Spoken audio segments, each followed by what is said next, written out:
여러분 안녕하세요. 경제학장 박사입니다. 우리은행에 돈 맡기면서 내 돈 이거 진짜 안전한가? 이런 생각 솔직히 한 번쯤은 다 해보셨죠?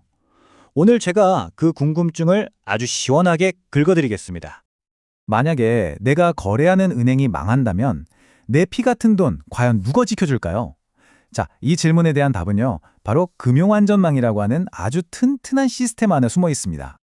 오늘 우리 함께 이 금융안전망의 심장이라고 할 수 있는 예금보험기구에 대해서 한번 제대로 파헤쳐 볼 겁니다. 다들 준비되셨죠? 그럼 바로 시작해 볼게요.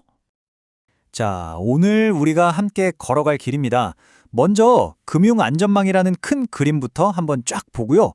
그 다음에 예금보험의 4가지 핵심 유형이 뭔지 알아볼 거예요. 그리고 나서는 우리나라 한국의 예금보험공사는 어떤 길을 걸어왔는지 그 여정을 따라가 보고 마지막으로 이런 과제들이 남아있구나 하는 점까지 싹 짚어보겠습니다. 여러분, 현대 경제에서요, 금융공황이라는 건 정말 모든 걸 한순간에 무너뜨릴 수 있는 엄청 무서운 위협이에요. 바로 이 공황을 막기 위해서 존재하는 가장 핵심적인 방패막, 그게 바로 예금보험입니다. 아주 간단하게 말해서요, 금융기관이 혹시라도 문을 닫게 되더라도 여러분의 예금을 일정 한도까지는 나라에서 보장해주는 공식 기관이라고 생각하시면 돼요. 우리나라에서는 금융기관 하나당 한 사람당 5천만 원까지 보장해주고 있죠. 근데 말이죠, 모든 예금보험기구가 다 똑같은 일을 하는 건 아니에요. 국제금융기구인 금융안정위원회, FSB라고 부르는데요. 여기서 그 책임의 범위가 얼마나 넓냐에 따라서 크게 4가지 유형으로 나눠놨습니다. 지금부터 하나씩 저랑 같이 차근차근 살펴볼까요? 첫 번째는 예금 대지급, 영어로는 페이박스 유형입니다.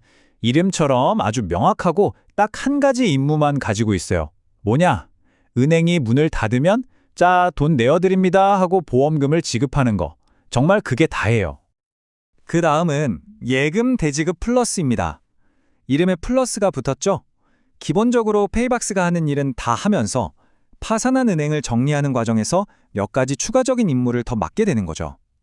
조금 업그레이드된 버전이라고 생각하면 쉽겠네요. 자, 이제부터는 훨씬 더 적극적인 역할이 나옵니다. 바로 손실 최소화, 로스 미니마이저 유형인데요.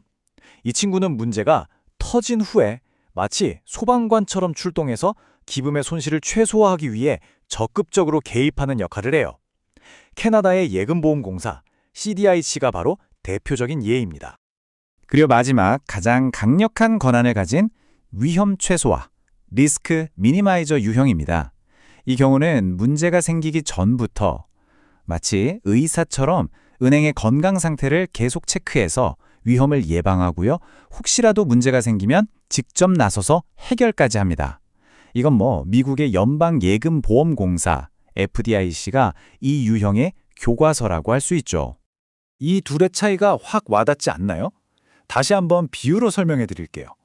손실 최소화 유형이 불이 난 뒤에 사이렌 울리면서 출동하는 소방관이라면 위험 최소화 유형은 평소에 정기적으로 건강검진해주면서 병을 미리 예방하고 아프면 치료까지 해주는 주치의에 가깝다고 볼 수 있는 거죠.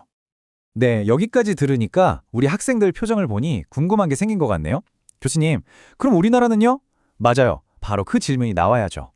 과연 우리나라의 예금보험공사는 이 4가지 유형 중에 어디에 속할까요? 자, 지금부터 그 흥미진진한 여정을 저와 함께 따라가 보겠습니다.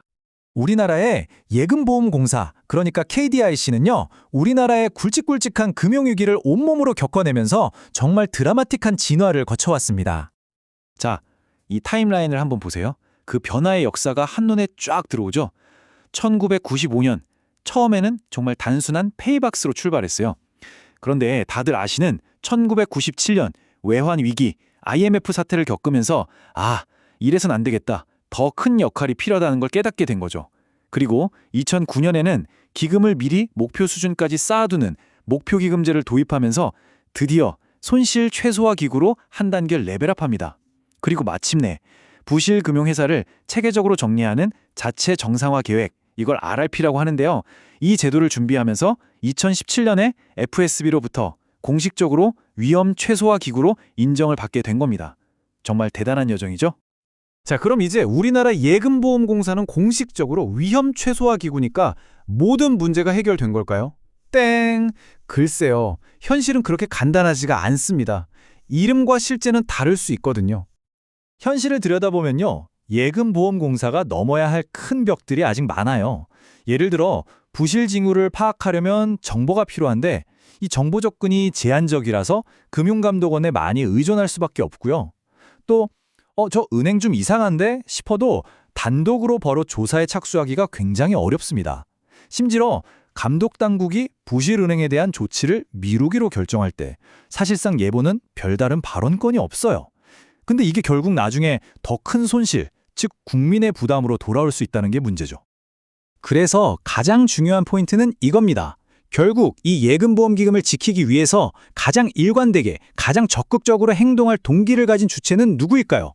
바로 그 기금을 직접 운용하는 예금보험기구 자신이라는 거죠. 그런데 이렇게 중요한 역할을 해야 할 기관에 제대로 된 권한이 없다면 이건 뭐 손발이 꽁꽁 묶여 있는 거나 마찬가지 아니겠어요? 자, 그럼 오늘 우리가 함께 살펴본 내용은 머릿속에 잘 정리될 수 있도록 핵심만 다시 한번 짚어볼까요? 4가지, 이것만은 꼭 기억해 주세요.